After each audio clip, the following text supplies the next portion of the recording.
আসসালামু আলাইকুম ওয়া রাহমাতুল্লাহি ওয়া বারাকাতুহু। আগে একটা টিউটোরিয়াল দেখানো হয়েছিল কি করে ম্যাপ করবেন। তো ম্যাপ ছাড়া কি করে আপলোড করা যায় সেটা এই ভিডিওতে দেখিয়ে দেওয়া হচ্ছে। অর্থাৎ আপনাকে যদি বলা হয় যে ম্যাপ সহ করবেন তাহলে ওই ভিডিও দেখবেন, আর যদি বলা হয় যে ম্যাপ ছাড়া কি করে আপলোড করবেন তাহলে এই ভিডিও।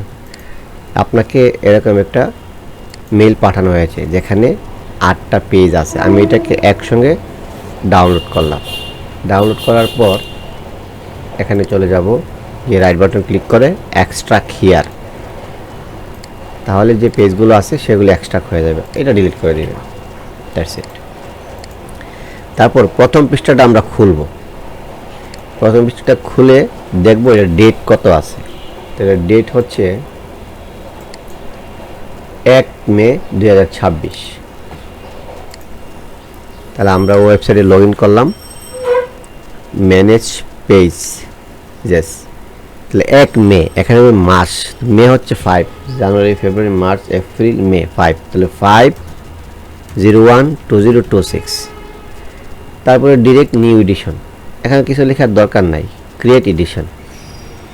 তারপরে ব্রাউজ ফাইলস, Ctrl+A, ওপেন। তারপরে আপলোড পেজেস, আপনার কাজ প্রায় শেষ। তো যে পেজগুলো এখানে আপলোড হচ্ছে সেগুলো এখানে দেখাবে। দেখানোর পর 3 জায়গায় ক্লিক করতে হবে। এক জায়গায় হচ্ছে পাবলিশ, আরেক জায়গায় হচ্ছে এখানে পাবলিশ, আরেক জায়গায় হচ্ছে এখানে পাবলিশ। আপনার কাজ শেষ। এখন আপনি কি করে বুঝবেন যে আপনি যেটা আপলোড করলেন সেটা আপলোড হয়েছে কিনা? এখানে লেখা আছে ওপেন পাবলিক হোম। ক্লিক করার পর আমি এই যে ক্যালেন্ডারে ক্লিক করব, করে আমি 1 মেতে আসবো। এই যে 1 মে, এই যে 1 মে, এই সব আপলোড হয়ে গেছে। এখানে দেখলে বোঝা যাবে 1 মে সিলেক্ট হয়ে আছে। 1 মে,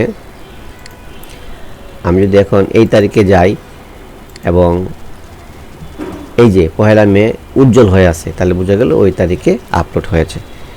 বাকি পেজগুলো ঠিক এভাবে আপলোড করে দিবেন। আপনাকে অসংখ্য ধন্যবাদ। আসসালামু আলাইকুম ওয়া রাহমাতুল্লাহি ওয়া বারাকাতুহু।